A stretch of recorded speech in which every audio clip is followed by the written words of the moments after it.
찬송가 357장입니다. 찬송가 357장입니다.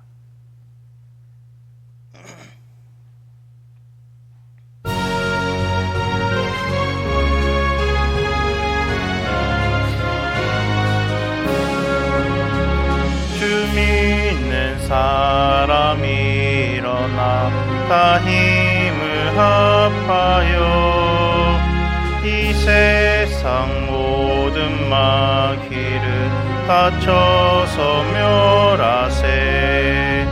저 앞에 오는 적군을 다 싸워 이겨라. 주 예수 믿는 힘으로 온 세상이 이기네. 믿음이 이기네. 믿음이 이기네. 주 예수를 믿음이 온 세상이 이기네. 온 인류 마귀의 율로 큰 죄에 빠지니 진리로 띠를 띠고서 늘 기도드리세. 참 믿고 의지하면서 겁없이 나갈 때 주 예수 믿는 힘으로 온 세상이 이기네. 믿음이 이기네. 믿음이 이기네. 주 예수를 믿음이 온 세상이 이기네.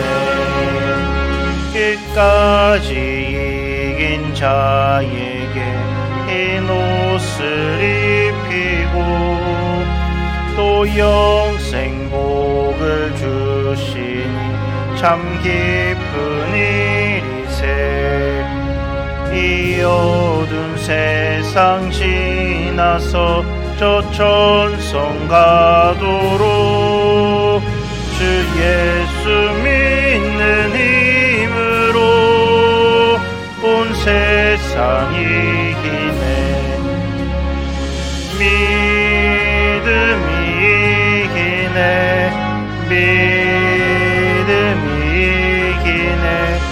주 예수를 믿음이 온 세상이 이기네.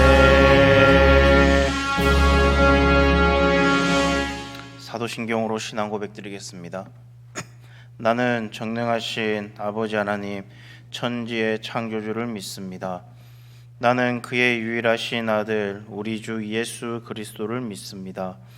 그는 성령으로 잉태되어 동정녀 마리아에게서 나시고 본디어 빌라도에게 고난을 받아 십자가에 못 박혀 죽으시고 장사된 지 사흘 만에 죽은 자 가운데에서 다시 살아나셨으며 하늘에 오르시어 전능하신 아버지 하나님 우편에 앉아 계시다가 거기로부터 살아있는 자와 죽은 자를 심판하러 오십니다. 나는 성령을 믿으며 거룩한 공교회와 성도의 교제와 죄를 용서받는 것과 몸의 부활과 영생을 믿습니다. 아멘. 오늘 보실 말씀 열왕기하 14장 1절에서 16절까지 말씀입니다. 열왕기하 14장 1절에서 16절까지 말씀입니다.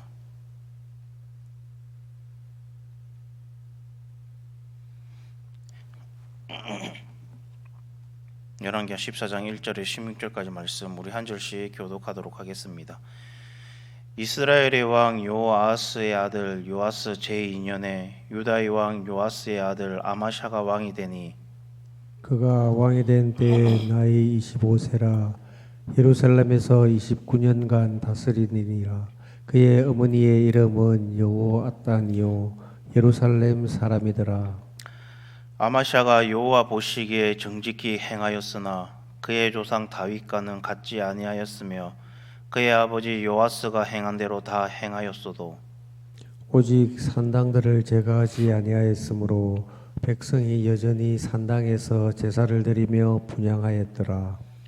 나라가 그의 손에 굳게 섬에 그의 부왕을 죽인 신복들을 죽였으나 왕을 죽인 자의 자녀들은 죽이지 아니하였으니 이는 모세의 율법책에 기록된 대로 함이라. 곧 여호와께서 명령하여 이르시기를 자녀로 말미암아 아버지를 죽이지 말 것이요 아버지로 말미암아 자녀를 죽이지 말 것이라. 오직 사람마다 자기의 죄로 말미암아 죽을 것이니라 하셨더라. 아마샤가 소금 골짜기에서 에돔 사람 10,000명을 죽이고 또 전쟁을 하여 셀라를 취하고 이름을 욕들엘이라 하였더니 오늘까진 그러하니라. 아마샤가 예후의 손자 여호아하스의 아들 이스라엘의 왕 요아스에게 사자를 보내 이르되 오라 우리가 서로 대면하자 한지라. 이스라엘의 왕 요아스가 유다의 왕 아마샤에게 사람을 보내 이르되 레바논 가시나무가 레바논 백향목에게 전가를 보내어 이르기를 내 딸을 내 아들에게 주어 아내로 삼게 하라 하였더니 레바논 들짐승이 지나가다가 그 가시나무를 짓밟았느니라. 내가 에돔을 쳐서 파하였으므로 마음이 교만하였으니 스스로 영광을 삼아 왕궁에나 내 집으로 돌아가라. 어찌하여 화를 취하여 너와 유다가 함께 망하고자 하느냐 하나.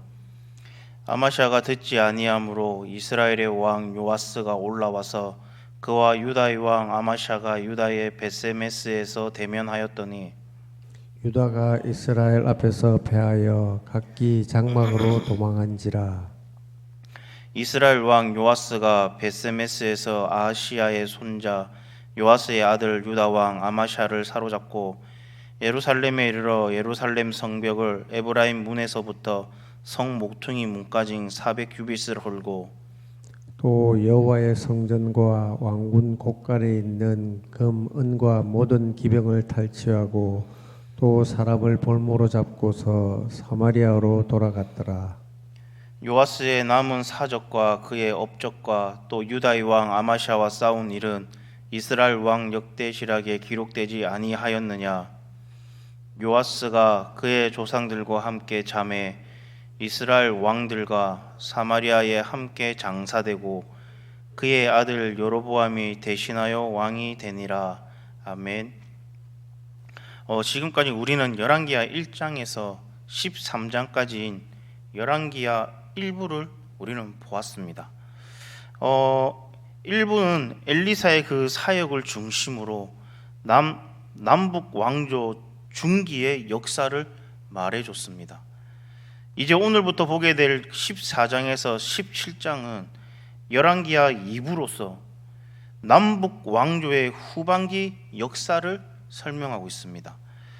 남유다의 경우는 제9대에서 12대까지 이르는 아마샤, 아샤랴, 요담, 아스 네 왕의 통치에 해당하고, 그리고 북이스라엘의 경우는 제13대에서 제19대까지 해당하는 여로보암 2세, 그리고 스가랴, 살롬, 그 다음에 무나햄, 부가히야, 베가, 호세아 등 7왕의 통치를 말해줍니다.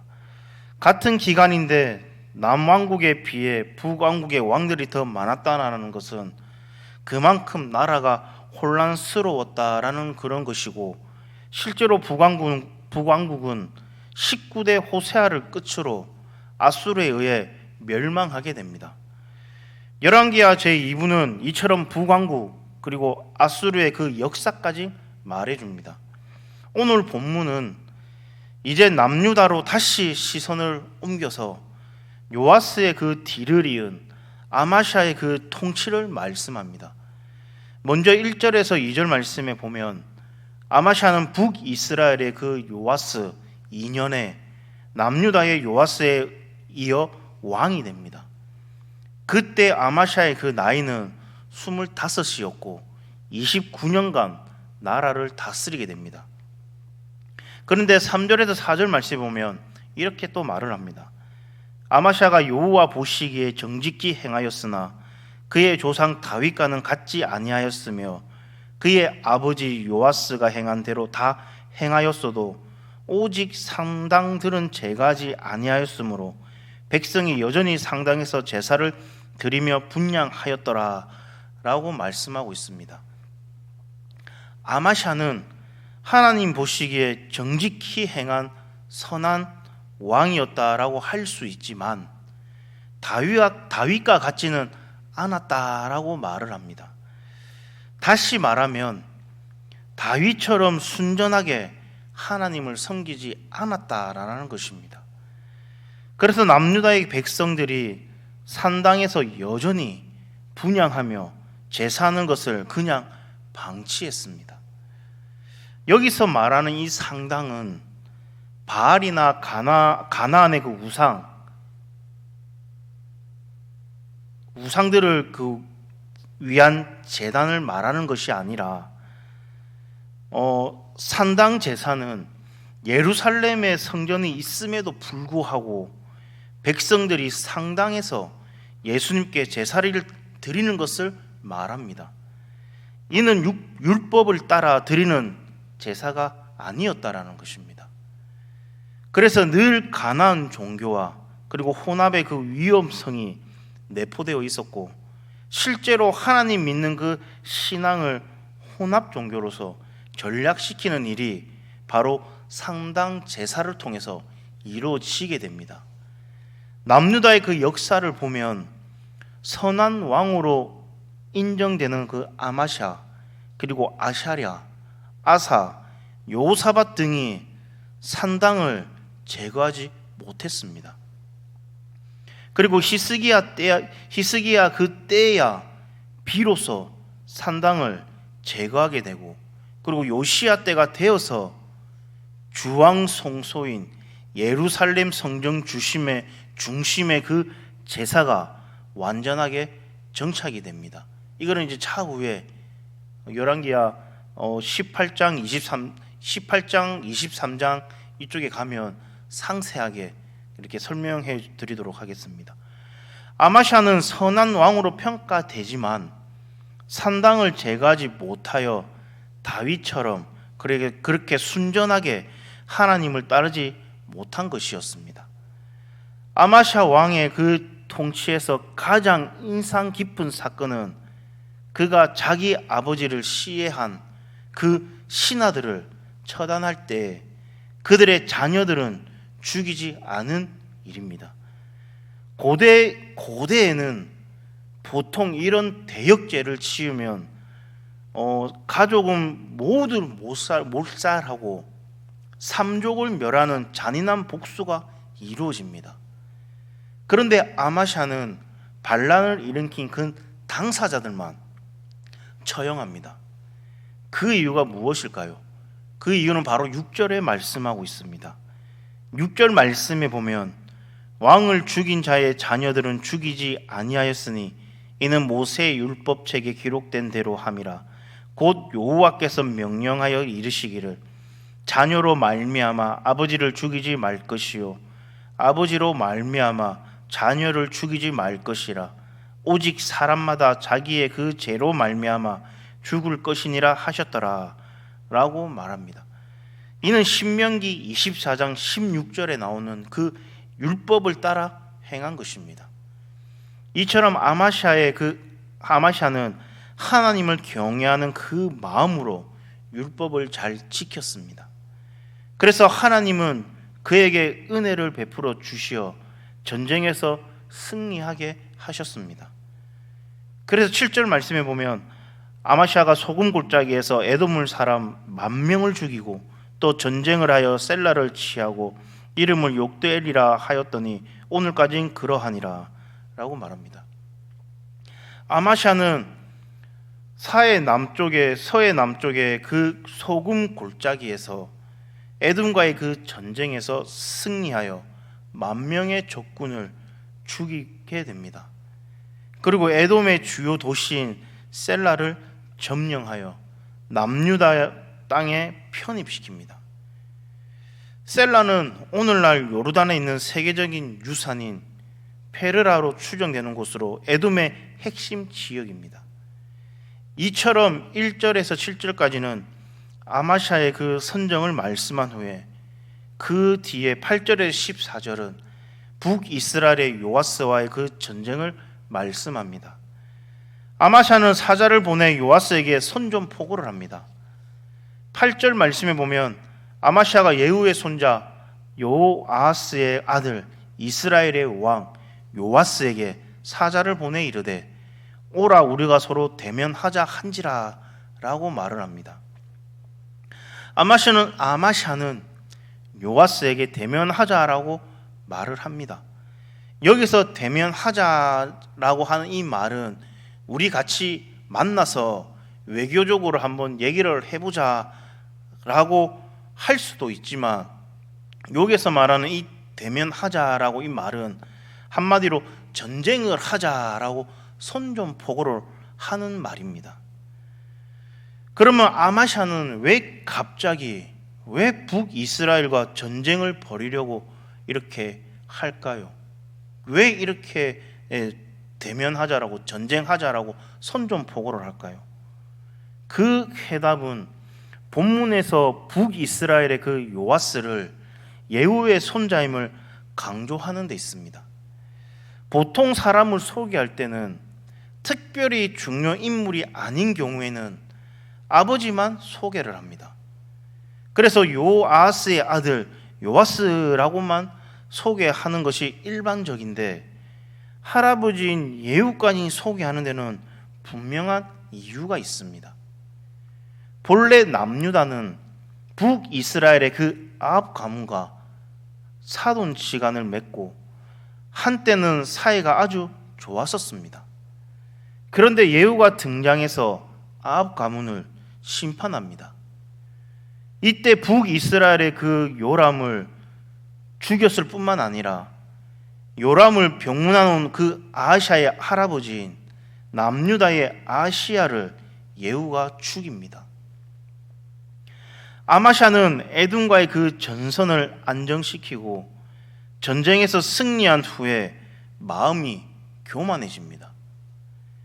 그래서 이전에는 율법의 그 원칙을 잘 지켜서 아버지를 살해한 자들의 그 자녀들을 살려 주었으나, 이제는 할아버지에 대한 그 복수로 북이스라엘과 전쟁을 일으키려는 것입니다. 이는 율법에 대한 그 아마샤의 마음이 이전과는 같지 않음을 보여주는 것이라고 할 수 있습니다. 이런 아마샤의 선전포고에 북이스라엘의 요아스는 우회하면서 답변을 합니다. 9절 말씀에 보면 이렇게 말을 합니다.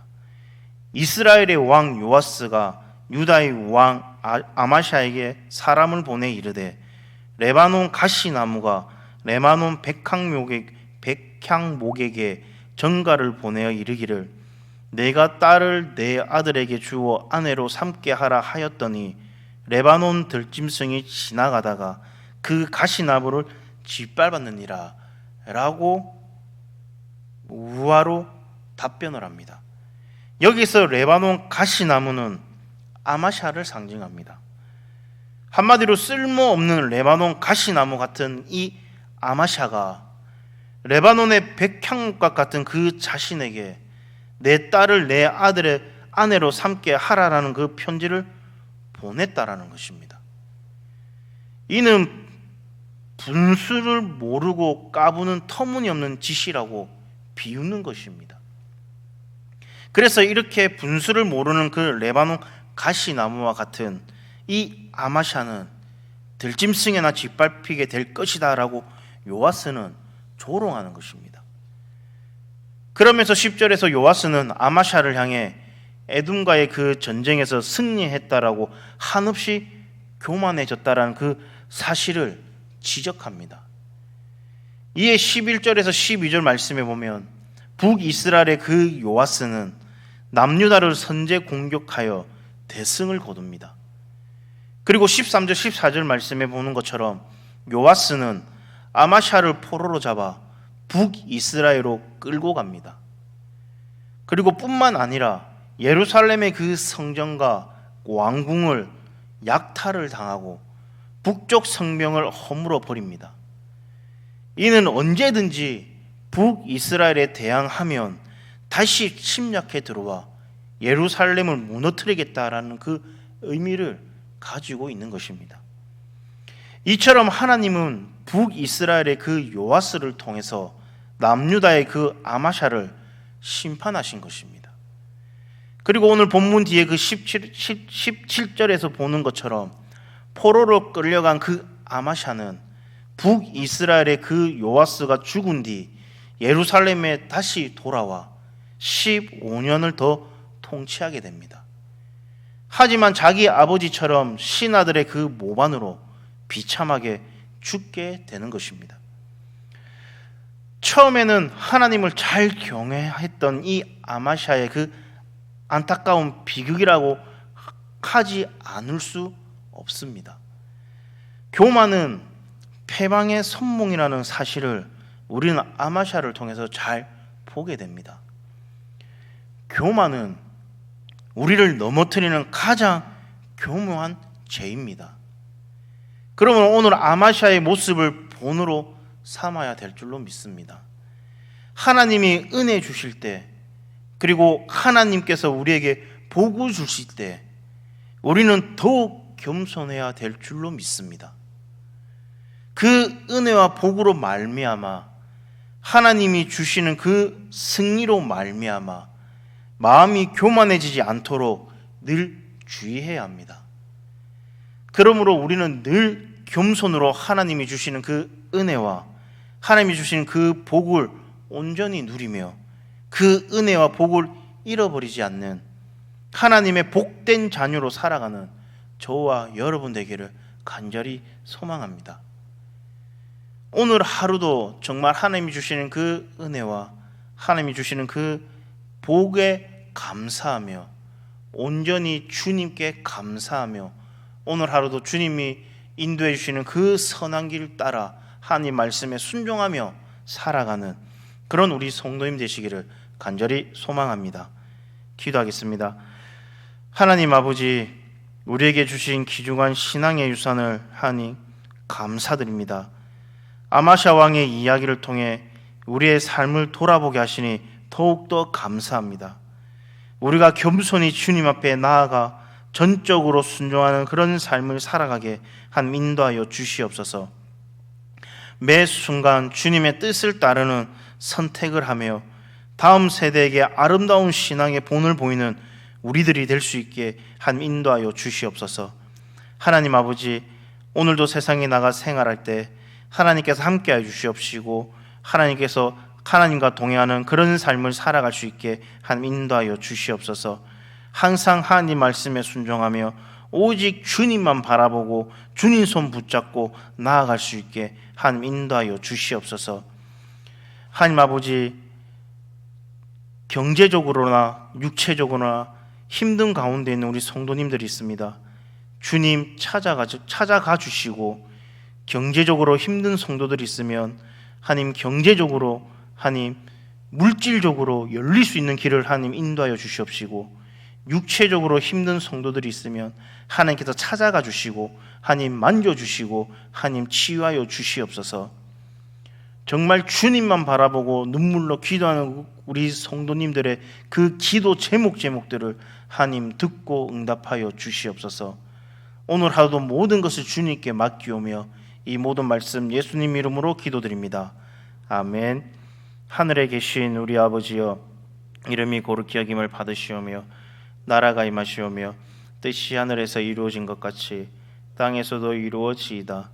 오늘날 우리에게 인류할 양식을 주옵시고 우리가 우리에게 죄 지은 자를 사하여 준 것 같이 우리 죄를 사하여 주옵시고 우리를 시험에 들게 하지 마옵시며 다만 악에서 구하시옵소서. 대개 나라와 권세와 영광이 아버지께 영원히 있사옵나이다. 아멘.